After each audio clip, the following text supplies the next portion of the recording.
Day 490 of not cutting my hair until Man United win 5 games in a row. ሰላም ጤና ይስጥልን።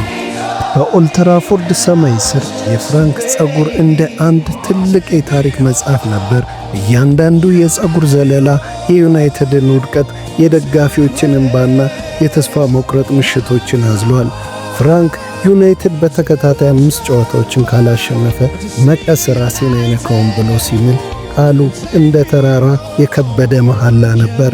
ለአንድ ዓመት ከ7 ወር ያህል ጸጉሩ እየተንጀዋረረ ፊቱን ሲሸፍነው ሰዎች ፍራንክ ሆይ ጸጉርን ተላጨው፣ ዩናይትድ እንዲህ አይነት ድል አይቀናውም ይሉት ነበር። እሱ ግን በዝምታው የጽናት አክሊሉን ተሸክሞ የድል ቀኑን ይጠባበቅ ነበር። የካሪክ አስማት ሲጀመር ማይክል ካሪክ የቡድኑን መንፈስ ሲረከብ በአየር ላይ የለውጥ ጠረን ይሸት ነበር። ፍራንክ በመስታወት ፊት ቆሞ ራሱን አየ። ጸጉሩ ትከሻውን አልፎ ወርዷል። ይህ ጫካ ዛሬ ይታጠራል ወይንስ ይበልጥ ይንጀራገጋል ሲል ራሱን ጠየቀ። የመጀመሪያው ነጎድጓድ ከማንቸስተር ሲቲ ጋር በከተማው ደርቢ ዩናይትድ ሲቲን 2-0 ሲረታ የፍራንክ ልብ እንደ ከበሮ መምታት ጀመረች። ጸጉሩ ላይ የመጀመሪያው ድል ንፋስ አረፈ።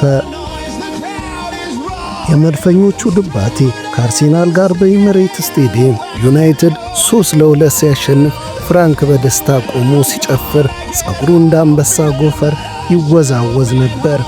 2 አለ በኩራት።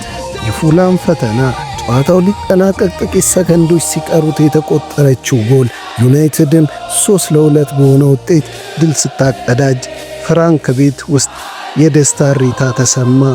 3 የለንደን ድል ከቶትናም ጋር ትናንት ካሪክ በስልታዊ ብልጫ ስፐርስን 2-0 ሲያሸንፍ በፍራንክ አይኖች ላይ የእንባ ዘለላዎች ታዩ። ይህ 4ኛው ተከታታይ ድል ነበር። የመጨረሻው ፈተና ዌስትሃም። አሁን የፍራንክ ጸጉርና መቀሱ መካከል ያለው የጊዜ ልዩነት ጥቂት ቀናት ብቻ ናቸው። ዌስትሃም የመጨረሻው መሰናክል ነበር።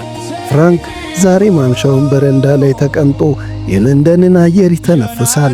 በእጆቹ የረዘመውን ጸጉር እያስተካከለ ማይክል ካሪክ በሜዳው ዳር ቆሞ ትዕዛዝ ሲሰጥ በምናቡ ያያል። ዩናይትድ በሚቀጥለው ጨዋታ ዌስትሃምን ካሸነፈ ያ ለ18 ወራት የቆየው የጸጉር እስር ያበቃል።